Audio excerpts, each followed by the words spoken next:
Have you heard of beer snobs? Have you? Are you too tired to answer me? Or you're just getting ready to get heady? Have you heard of beer snobs? Okay, so these are the guys who can tell you about the source and brew with just a whiff.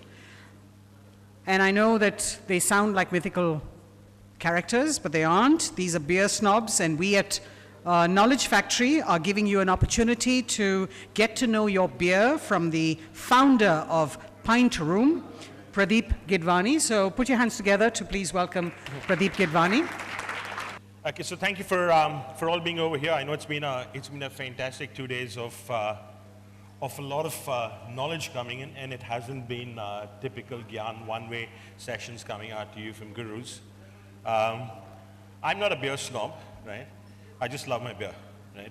And it's an extremely difficult thing to be doing, loving your beer so much that you just keep working at it and keep working at it and keep working at it and keep working at it. And that's really what I do for a living here. I've been in the drinks industry for the last 25 years, been very fortunate to be in with startups, part of the startup team of Diageo, managing it for Moët Hennessy, managing it for Foster's, managing it for Red Bull, Carlsberg, then I set up the beer cafe, and then now the Pint Room here.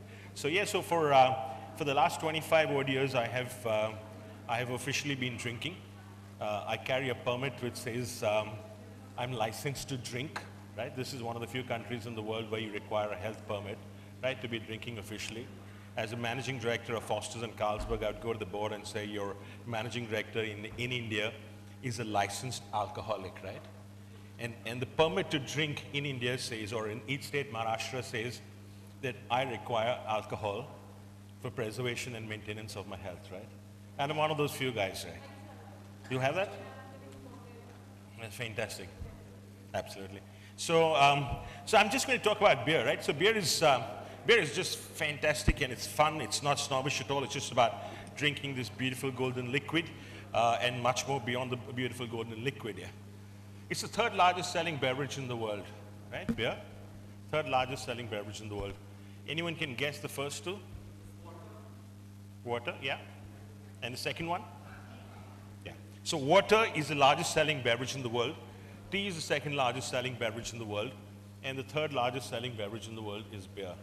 Right? So the history of beer goes to well over 4,000, 5,000 years ago, originated in what is now Egypt, and then from there, of course, the monks. And we've got to thank the gods, right? We've got to thank the gods. And in our country, we make such a big shame about alcohol, right? It's the gods, it's the monks, who actually sort of, really worked on beer, took beer into Europe, and brought beer into the format that we all know beer, right? So we started knowing beer as this lovely, beautiful, chilled golden liquid, which we've all been drinking for a very long time, right? So just a standard lager. And this is something which the world has seen right through. And the history of beer is no similar or dissimilar to a lot of other categories here. If you look at what's happening around the world, and you look at different eras, you look at 60s to 70s, right? 60s to 70s was largely about mass production.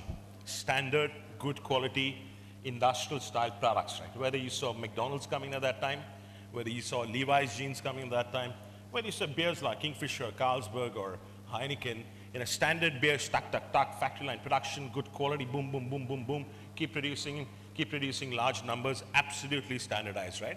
And that's what we saw in 60s and 70s, and we saw that, as I said, with categories like jeans with Levi's, we saw the categories in shoes, we saw that in beer, we saw that in whiskeys, right? Johnny Walker Black Label was something that we all aspired to, right? Standard 12-year-old Scotch whiskey, beautiful blend, absolutely standardized, no variances at all here. Over the last few years, what's really been happening is that we're moving from this whole situation of mass standardization to individualization, right? And that's a big trend that's happening around the world here. We're seeing that from Scotch whiskey. So let's say, for example, the 12-year-olds are now becoming single malts, right? We all love our single malts now. So, and every single malt is different. It's got a distinct identity. It's got a unique identity. We're seeing the same thing happening in jeans, right? From a Levi's jeans, which all of us, strive to wear. Now we've got, different types of jeans here. We're seeing that with burgers, right? McDonald's burgers. McDonald's burgers are standardized. Now we've got flame grilled burgers. You've got black burgers. You've got, gourmet burgers. So the same thing is happening across every single category. And the same thing is pretty much happening with beer, right? So beer is just not this golden liquid which we've all seen, the Heineken, the Carlsbergs, and the Kingfishers of the world. It's much more beyond that. And that's really what I'm going to talk about in the next few minutes here. So what goes into beer, right? Water, right? 95% of beer is water, which is why I drink so much of it, yeah? Right? Water, healthy, always good, right? Keep drinking more of it, yeah? So 95% of beer is water, right? Then you've got the second key element, which is malt. And malt can be of two types, either barley malt or wheat malt. Simple barley malt or wheat malt. In addition to that, you have hops. What is hops? Anyone know what's hops? Anybody knows what's hops? So hops is this is a distant relative of cannabis, right? Ganja, right? Ganja, right? It's an ivy sort of a plant, climbing plant, and it has a pine-shaped cone. From this pine-shaped cone, you actually sort of get this lovely thing called hop, which comes from it, and that actually works as a natural preservative in the beer, and that works. Yeah, it works, and we'll talk about that in a minute, about how it works as a preservative. And it also gives a lot of flavor to the beer.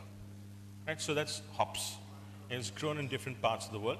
So you get some really good hops in England. You get some fantastic hops in Sonoma, Napa Valley in California. You get some really good hops in Australia. You get some fantastic hops in the Czech Republic.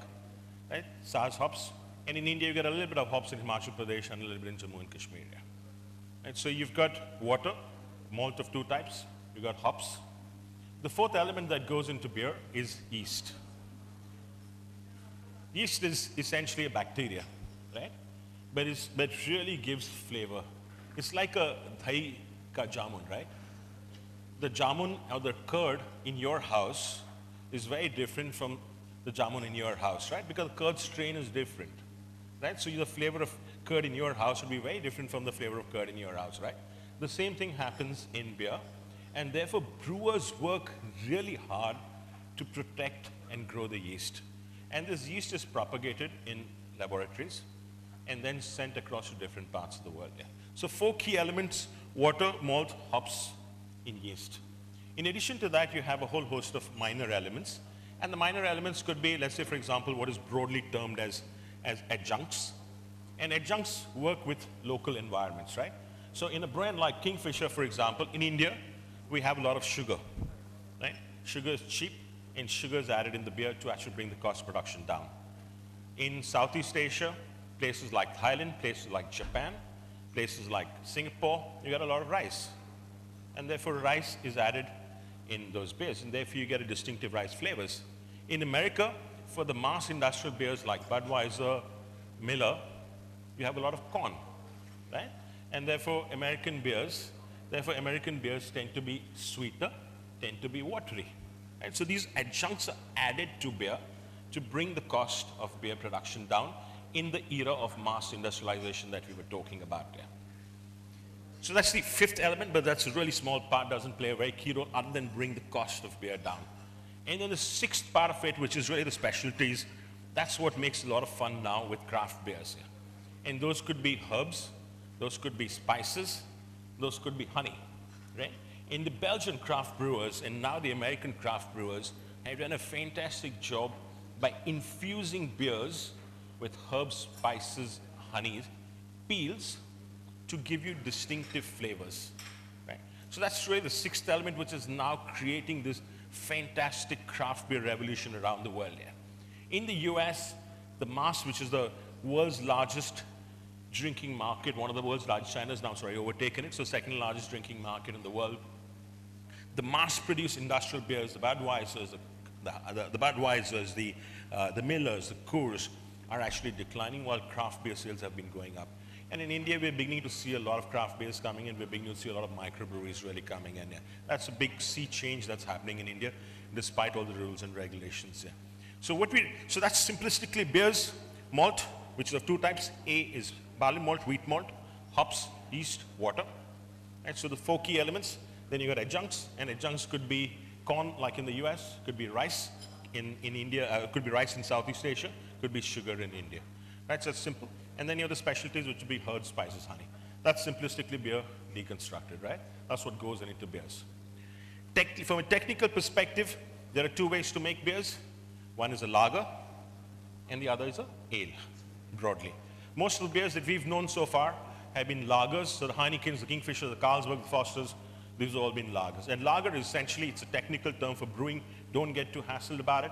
So it's essentially a beer which uses bottom fermenting yeast, right? And cold filtration. So bottom fermenting yeast, so imagine if that's your glass or if that's your brewing vessel, the yeast remains at the bottom, right? Ale is something where you have top floating yeast. Right? The top floating yeast, which is in an ale, the beers tend to be more flavorful because they have headroom to breathe. Simple. So we've talked about what are the key elements going to beer. We've talked about different styles of beers. What we're now going to be doing is just quickly tasting a couple of beers. We'll start with Kingfisher, a beer all of you know, a beer all of us have grown up on. India's largest selling beer. About 50% of India consumes Kingfisher.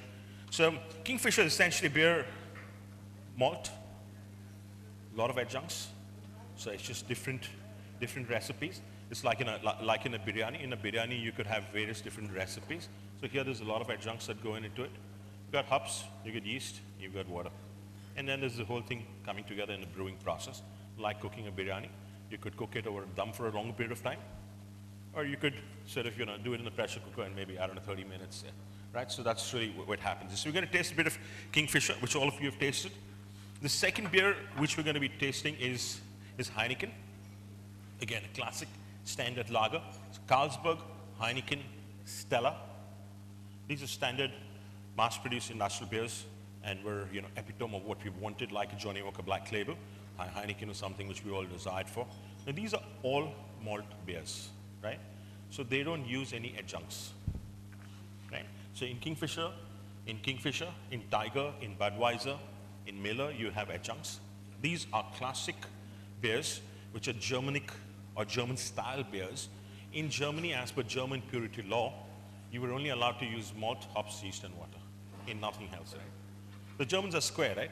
They just everything to perfection. It's just got to be perfect, punctual, 2 rules, 2 precision. And that's really what goes into a lot of German and North European beers, so Denmark, Netherlands, etc. So that's the second beer that we're really going to be tasting. The third beer, which we're going to be trying out, is a Hoegaarden. Right?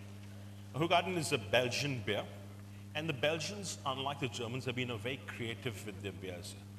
This is a wit/wheat beer. This is an ale, and what goes into this is barley malt, wheat malt. Right? The wheat malt makes the beer hazy, makes it cloudy. Right? Wheat also tends to be a bit sweeter than a classic all malt beer, and which is why you'd find in India a lot of people love this beer, right? And a lot of women love this beer because it's easy to drink, right? So this has got 50% barley malt, 50% wheat malt, hops, yeast, water. And then the Belgians, of course, being creative, have added 2 key elements into this. One, they've added a spice called coriander, dhania, right? So you'll get the dhania flavor when you're tasting this. And the other thing they've added is an orange curacao peel in the brewing process. So that gives it the freshness to the beer. And which is why when you drink a Hoegaarden, it's always good to top it up with a slice of orange. And you always top it up with a slice of orange to bring back the zing, to bring back the zest. And that's really what you do with a Hoegaarden. Why is it? So smoothness comes from the element of brewing, the time taken to brew. It's like a biryani. I said you sort of keep it over dum for a longer period of time. That probably is brewed for a very, very less number of days. So the smoothness and the roughness, like a Scotch whiskey, really comes from there. So we're all tasting Kingfisher. Again, we all know it, but look at it, smell it, right? So what I would encourage you to do is to try and swirl the glass, smell it, look at the color, because we're going to be looking at different colors, and smell it, right, before you taste it. Right? So you do that. So you've got an adjunct lager. We've gone up to an alt malt lager. We've then talked about Hoegaarden, which is a wit beer which we have tried. The fourth beer we're going to again try today, and these are two new variants. They've just come into India exactly about a week ago. We'll talk about that. So these are two beers that have come in from England. This has just been launched in Delhi about a week ago. It comes from Britain's oldest brewer called Shepherd Neame. This brewery is located in the Kent region, and the Kent region is known for a lot of barley which is grown nearby. And the Kent region in London is also known for one of the best varieties of hops called the Goldings hops. And the water, again, is of reasonably good quality. So historically, beers were produced in regions where you had good quality raw materials. Yeah. So this is what is known as a classic, a Spitfire. So this is a classic English ale, right? And ale is essentially, as we said, a top fermented beer. Barley malt, hops. English love the beers bitter, extra hopped. So when you taste, when you look at it also, when you smell it, you'll see the difference. And when you see the color, you will see that the hops have made it a bit more bronze in color compared to slightly golden beers that we're actually tasting. Right? You'll see a lot of that. You'll see copper, bronze. You will see a lot of that coming out in this. Yeah. And a bit more bitter, but beautiful flavors, right? The name Spitfire originated from the aircraft, World War II aircraft. World War II aircraft, Kent was a region where a lot of fights took place when the Germans attacked England. And so this beer was launched to commemorate World War II. Yeah. So Spitfire, that's where the name came from. So this is a classic, and what would be termed as a classic English ale, which we're going to be tasting. Yeah. And the last beer we're going to be sort of moving up is a classic stout, right? But this is a double stout, right? So a stout, we all know about Guinness, right? We know about Guinness, we've heard about Murphy's, right? This is at a level slightly higher than that. This was launched again this is an English beer from the same company, Shepherd Neame. It's a 300-year-old company. So essentially what goes into a stout beer is essentially the same malt roasted, right? You burn the malt, you roast the malt. So you get slightly burnt flavors, right? You get slightly burnt flavors, you get chocolate flavors, right? Because you burn the malt, you roast the malt. Now that's really what happens to a stout, right? So what happens to a stout, essentially, a stout is classically heavier in mouthfeel. It's not stronger. Alcohol strength-wise, so that's a Spitfire. So you'll be tasting it, and you taste the stout. The stout is just beautiful. It tastes like cold black coffee, right? It tastes like cold black coffee. So beautiful coffee flavors, right? Beautiful coffee flavors, a bit of chocolate flavors that you'll actually pick out of that. Heavy mouthfeel, not strong, but very heavy mouthfeel. The English, the Irish love these beers here. So pretty much what we've tried to do in a very short span, so they've got different styles of beers, like we were talking about different styles of single malts, but we've just really talked about 5 very simple styles. So we've got, in this whole equation, we've got 2 lagers, adjunct lager. So adjunct lager would be Kingfisher, would be brands like Foster's, would be brands like Tiger Beer, would be brands like Singha, would be brands, some of the Japanese beers like Kirin, Asahi. That's classically Western, this is classically German style beers. These are classically Danish beers. These are classically Dutch beers. So all malt, right? So you got the Heinekens, the Carlsbergs, the Stellas. Wheat beers, yeah, you got a lot of wheat beer coming out of Germany. In and around Munich region, you have a lot of wheat beer breweries over there. But Hoegaarden's from Belgium. You've got Spitfire, again, English ales. You've got a whole host of ales now coming out, and some very fine ales coming out from the USA. You've got some really good ales coming out from England, which has historically been a country which produces ales. And you've got some fantastic of these beers coming out from Belgium. So essentially, a classic ale, and you've got different variances in this, and those are largely because of different recipes. But raw materials are exactly the same: malt, hops, yeast, and water. They could be kept for a slightly longer period of time. The proportions of malt could be slightly different. The proportion of hops could be more. But that's pretty much what you did. And then you've got a double stout, which is a stout beer. Right? So just again, a version of an ale is really one of the things that people keep asking about. What's an IPA, right? Or an India Pale Ale? And that goes back to the point I really talked about hops being a natural preservative here, right? So when the British ruled most parts of the world, right, and in the old days, travel, it used to take a lot of time by sea. So what they did was they hopped the beers extra to send it to the, to answer the question about hops as a natural preservative, the British hopped the beers extra in the old days because they ruled the world, and to send it to the troops here. So it's withstood the sea journey in a much better way. And those beers actually tasted fantastic, and that style of beer known as an IPA. And that's how the name IPA came into being. And that's what we're seeing now, revival of the IPAs. We're seeing that happening in the US. So simplistically, that's really what it is in the beer. So we've talked about the ingredients in beers, we've talked about the technical process, we've talked about 5 different styles. I'll just quickly enjoy your beers while we're chatting. Which one? So Khajuraho is a strong beer. It's so you've got, in India, historically, beers were either known, the category till about 5-7 years ago was either mild beers or strong beers. Anything under 5% alcohol was called mild beers. Anything above 5% alcohol was called strong beers. Like the Hayward's 5000, like the Thunderbolts, right? Like the, so the Thunderbolts, the Hayward's 5000, Hayward's 10,000, Kingfisher Strong.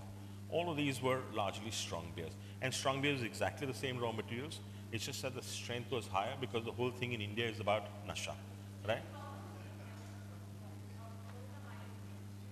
So just it's just a brewing process. It's just the elements and the ingredients are exactly the same. It's only the brewing process. So the brewing process has more alcohol in it. Yeah. So alcohol was required because our policies are lopsided, right? It wants people to drink stronger rather than drink better, right? Our policies are really designed from that perspective. And that's really what is happening in India. And that's why we saw strong beers really coming into India. Yeah? So in India, that was pretty much what it is. So there's no further difference between any of the Indian beers. They're all exactly the same.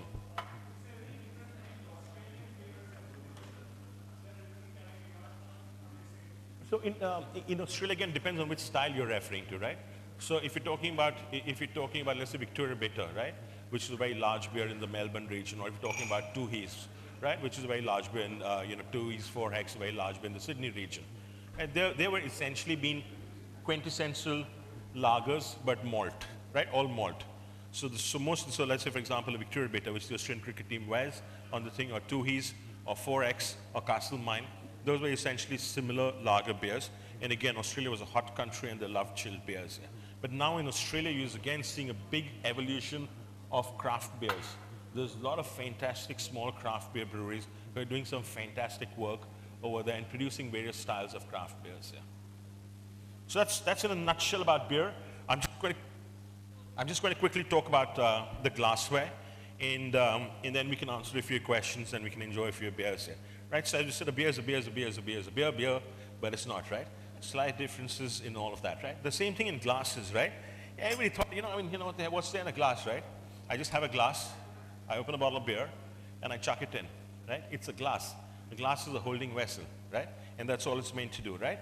But a glass is not a holding vessel, right? There's a lot of science into each of these glasses. So let's say, for example, this is a classic Hoegaarden glass. This is a classic Hoegaarden glass. So you get this in 330 ml, you get this in 550 ml. So this was designed by a guy called Pierre Celis, who designed the Hoegaarden beer. And the whole thing about it was for you to, a couple of things. He wanted you to smell the aroma of the orange. 2, he didn't want the beer to get warm, right? So he designed this glass. This is a hexagonal glass, right?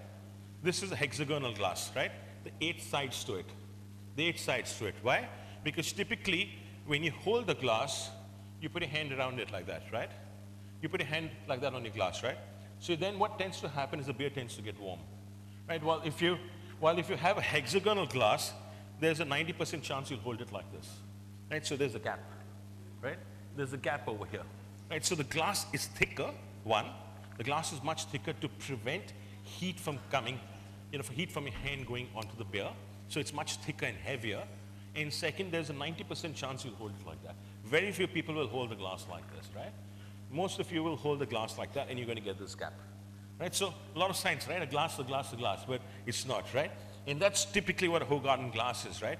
The Belgians, again, did a fantastic thing with it, and they designed these glasses for some really good beers like Chimay, which are Trappist beers, some of the finest in the world. of a duel, which is devil of a beer. And these are called Belgian chalices. So these are almost like wine glasses, right? Or a cognac glass, right? They've got a stem to it. And again, the whole idea was that you don't hold it like that, right? You hold it from down, right? Unlike in the case of a cognac, you need the heat from your hands to go like that. And then that releases the aromas, right? And you do that for a cognac. But for beer, I'd like to hold it like that. So A, heat transfer. B, I can look at it. I can smell the aromas. So beer is not just about drinking, but it's also about smelling the aromas, right? So you got to smell the aromas. That's really what you got to do. And so therefore, there were different shapes to the whole thing. And in this, again, there's a variant to it. Again, just extremely clever. So this is a Stella glass, right? So this is a classic chalice, right? This is a classic chalice. Again, the same thing, so that you can, smell it. But what they've done over here is they've given a cut, right? And the idea is there's a very good chance you're going to place your thumb over here, right? There's a very good chance you're going to place your thumb. So again, you're therefore not going to put your hand there. So it's very natural as a human being. If you see a glass like this on the table, you put your hand on the space, and you're going to sort of do that, right? So a lot of science going into a glass there. And then you've got, so these are classic lager glasses. These are classic lager glasses that we know. This is a classic wheat beer glass, right? A wheat beer glass this wheat beer is a Weiss beer, is largely in and around the Munich region, Bavaria, Germany, southern Germany, right? And one of the things you'll notice in this is it's got a very thick base, right? And the reason it has a very thick base is because the Germans don't do cheers, they do Prost, right? So they don't want the glass to break, right? So when you sort of, after a few drinks, you might, break the glass, right? So you do Prost, right? So you do Prost. So a lot of science really gone into glass. So, and that is really what's been happening. And you see the same thing with let's say, for example, mugs or tankards, right? Again, the idea was for you, your hand doesn't go over here, right? So you hold it, your hand, the heat from your hand doesn't transfer. And that is how the origins of the mugs and the tankards and standard, beer glasses like that came up. Yeah, so lots of fun, right? So I have a really fun job. Every single day, day after day after day, I work out really hard, so that's what you got to keep doing. And then I've got to run to the washroom, right? So that's a really tough job for me, which I've been doing for the last 25 years. So,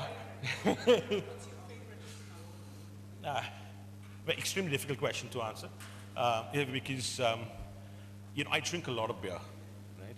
I drink a hell of a lot of beer.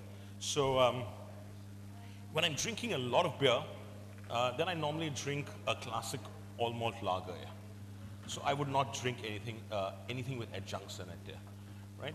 I would classically drink a Heineken or a Carlsberg or a Stella or something in that family, which is which I like my beers malty. I like it a bit bitter, so that's what I drink. And to me, beer is water, right? I mean, when I'm drinking 15, 16, 18 beers. Thank you.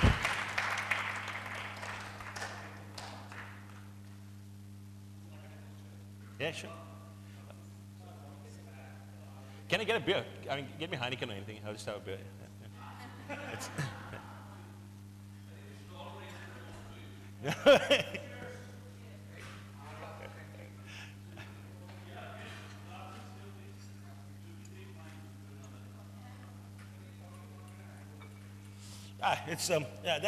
That's a very good question, right?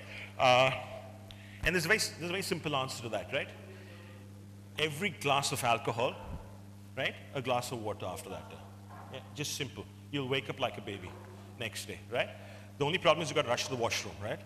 That's the only problem, right? So I worked for Diageo, and I did a really difficult job of drinking and sort of beating the Chinese with a bottle of Johnny Walker every single night. Yeah. And I'd sort of drink a bottle of Johnny Walker every single night. Yeah. And that's when I learned the trick. Just drink it, do yam sand with them, and then drink lots of water. And the next day in the morning you're fresh, and just keep going. So so if you follow that simple rule, every glass, one glass of water after that, you're fine, other than visiting the loo very often. So It's yeah. Okay, so that's a good one. Can you just get me Heineken or Kingfisher, any beer, and we'll just do. Get me, actually, don't give me Kingfisher because I'll froth. Get me Heineken, and then get me any glass. I'll just we'll just pour a beer. So cheers, yeah. Thank you guys. We really enjoyed, but I mean, we'll keep talking here. Yeah.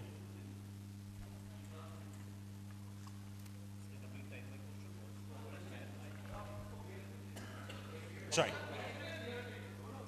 No, sorry. Yeah. Let's hear this question.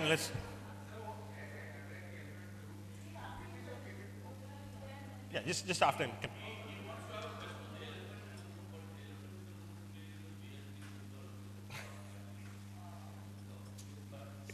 With elephant is also the symbol of Carlsberg, right? So Carlsberg, the Danish brewery, has got 2 elephants over there. It's called the Elephant Gate, and it's on the Carlsberg bottle there. Sorry. Sorry. Sorry. Sorry.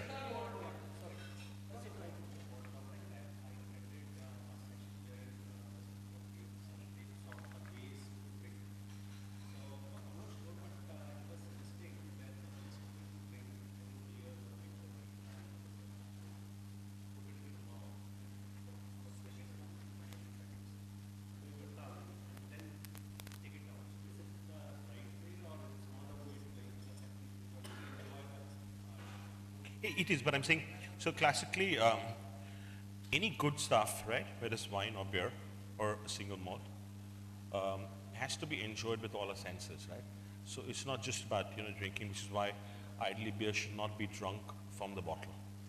Ideally it should not be. It should be drunk from a glass, because in a bottle you don't see, you can't smell, right? You can't smell from a bottle, right? So which is why if you put it in a glass, you can see the color, right?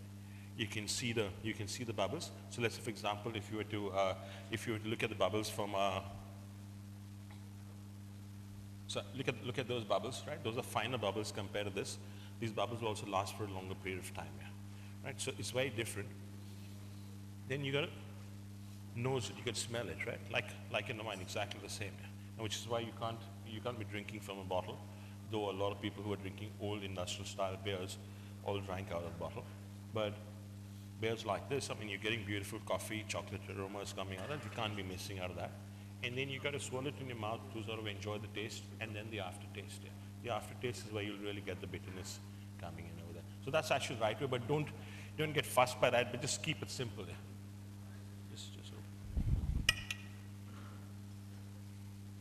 So just simplistically, just open a beer, and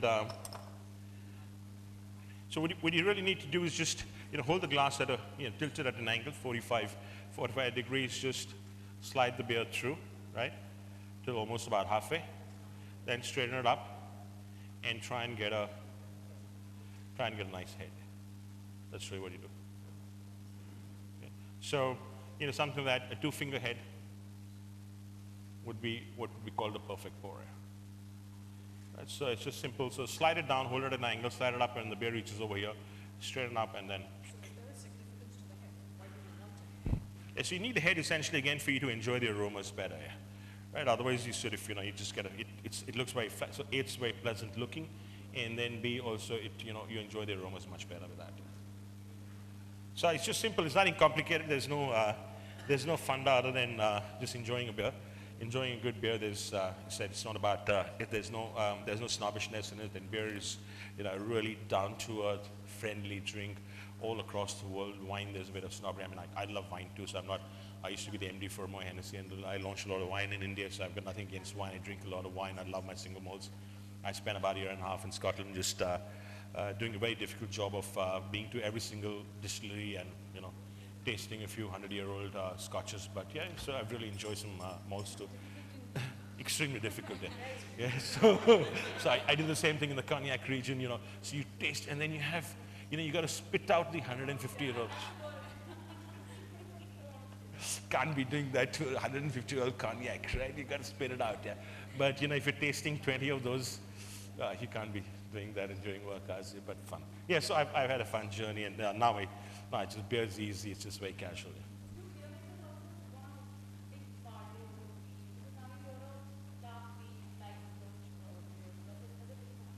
Yeah, so it's, again, different styles, right? So today people are experimenting, right? They're experimenting, they're trying. It's pretty much what I talked about earlier. It's really about this whole thing about individualization and very different, distinctive tastes. You're seeing that in vodkas, right? Earlier you just had a single vodka, right? And today, cranberry vodkas, you've got charcoal filtered vodkas, you've got silver and vodkas, you've got carbon filtered vodkas, you've got all that happening. The same thing's happening with gin. Right? So it's just simple product. Now it's working. Now gin's really cool.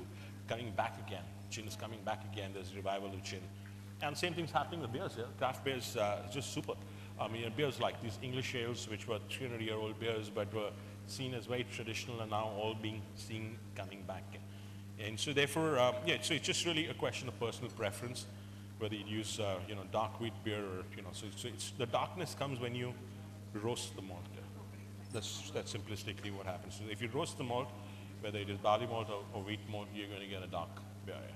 So a dark beer like this is essentially cold, dark coffee. It's just fantastic. It's just like, absolutely cold espresso, right? Imagine an espresso and you're having a cold one of that. It's just brilliant stuff. A Guinness is a stout. Guinness is a stout. So what we've tried is a double stout. It's a style of beer. It's a style of beer.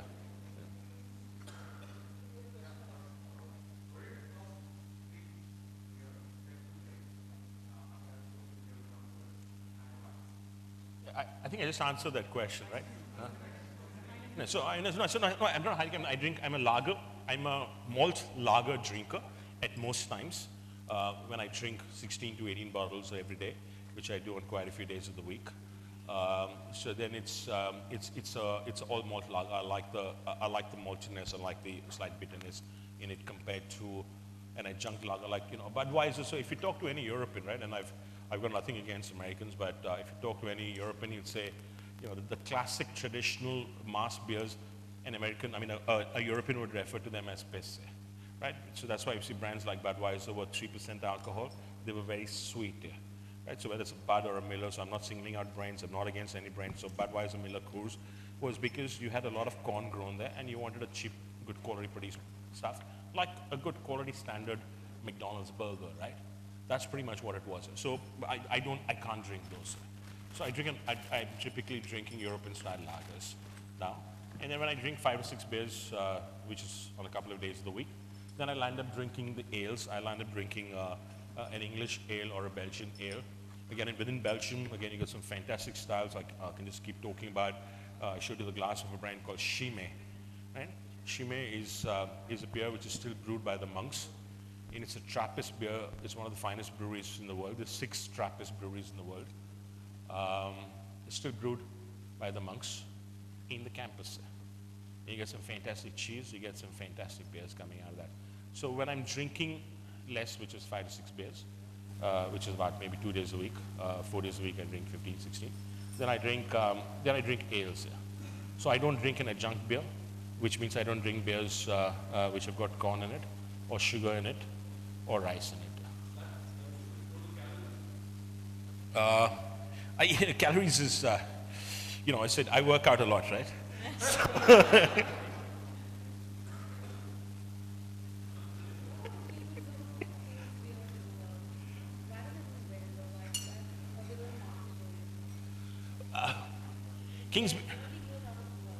Barely goes out of good. Now a little bit back in Bombay, but A, not to good quality, and B, because India is not one country, right? Our rules are so complicated.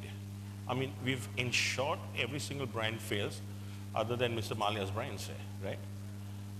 And now, of course, the world is changing a bit, but it won't change for alcohol, right? So it's unfortunate. They won't allow other beers to succeed because the politicians have vested interests in it.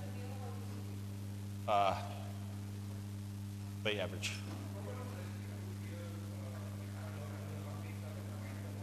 So Pint Room, I'm a retailer, but there are a lot of microbreweries now coming up. So you've got Dulali. Dulali of Pune makes some really good beer. Some of the breweries in Bangalore, the microbreweries in Bangalore make good beer. Of the 40 microbreweries in Gurgaon, I think probably one makes beer, to answer your question. I don't want to take names here. But I'm in the same business. I don't want to run anybody down. But one makes beer. The rest is not beer. I can't drink beer from microbrewery in Gurgaon. Dulali, yes, of course. In Bangalore, a couple of the Dulali Pula. And they've also now opened up some tap rooms in Mumbai. In Mumbai, there's one in Bandra. There's an independence brewing company in Pune, which also does some really good beers. And Bangalore, you've got a couple of them, but the Gurgaon ones unfortunately don't make beer. I mean, they don't use the right raw materials, they don't use the process. So I mean, if you look at beer, I mean, you know what goes into beer, right? Raw materials we talked about, right? The right raw materials, you have the right equipment, right? You have the right process, and you have good people. Yeah, people and intent. So you have those four things. This plus this has got to give you good beer, right? So the microbreweries in Gurgaon, to answer the question, don't use the right raw materials. Their equipment is largely Chinese, right? And if you look at, so let's say for example, you look at a glass like that, right? You look at a glass like that and imagine this to be a brewing vessel, right? A glass like this is extremely smooth, it's got no welding in between. It's extremely smooth, right? There's no cuts in it, right? And these are really small things. The Germans have perfected the art of getting a smooth weld. The Chinese can't do that, like the Indians can't do that, right? We are jugaad, right? We are third world, we have to accept that, right? So when we create a brewing vessel in the joint that is there, the welding quality is not very good, so the yeast or the bacteria is going to get stuck in that. Right? It's going to get stuck in that. So therefore, batch after batch after batch after batch after batch of beer is going to be spoiled. You can do nothing about that, which is what you see in Kingfisher, right? That brewery costs 20 crores to make. A Carlsberg brewery costs 100 crores to make. Carlsberg is not stupid. Heineken is not stupid. You can ask UB that, why do they only produce Heineken from one brewery in Bombay and not from all the 14 breweries that they have? So, to microbreweries, raw materials, equipment. All the breweries in Gurgaon use Chinese equipment. And you've got the process. Right? The process is how long you brew it for. Most of the microbreweries in Gurgaon brew it for anything between 2 to 3 days to 8 days. A beer like Heineken, standard beer, Carlsberg or Stella is 21. The ales are almost about 3 months. Anything between 1 to 3 months. And something like the microbreweries that you're getting in Gurgaon is fermented barley water. Right? So they're not brewed for 2 to 4 days depending on the traffic, because they have traffic, right? So therefore they're not following the process. And if you look at the quality of the people who are running them, I think very few people understand the beer that can talk about it. So it's really just producing poor quality stuff. But they're rich. I mean, they're doing extremely well financially, and they're a big rage currently. But yeah, it's not to answer the question. Microbreweries, Gurgaon, question mark. Pune has got some good ones, 2 good ones. The rest not very good. Bangalore's got a couple of good ones. Sorry.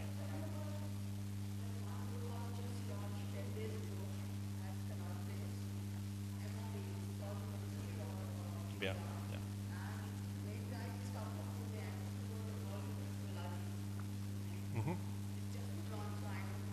So MOB is a retailer. They don't make their own beer. No, so they don't make their own beer. So essentially, they sell and retail various brands of beers, like the Beer Cafe does, which is what I set up, or the Pint Room, does. So we're essentially, we don't make our own beers. We're a retailer. So Ministry Beer does that. Yeah. MOB. Sorry, there was another question. Beer works.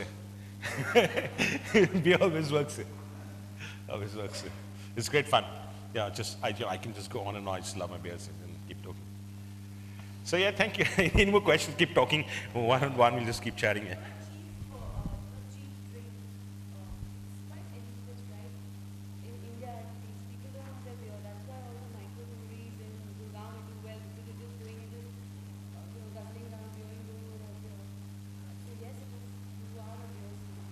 No, I'm not a beer snob. No, not you, but the one is a beer snob when they know that you're at least in India. What is the kind of marketing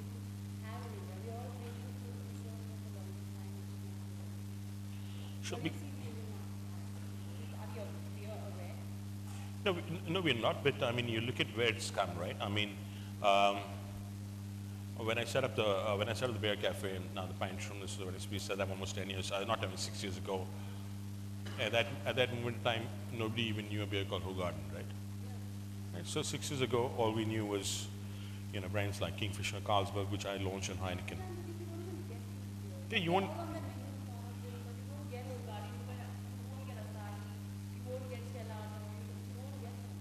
And that's only because of the government of this country.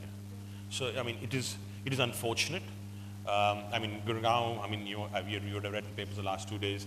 They're increasing taxes like crazy. They're making it more complex, which is just shameful. So what you're going to be doing, and essentially what the government is doing, is making people either go underground, or you drink crap and you drink strong, right? Yeah, or you drink country liquor, which is all owned by the politicians, right?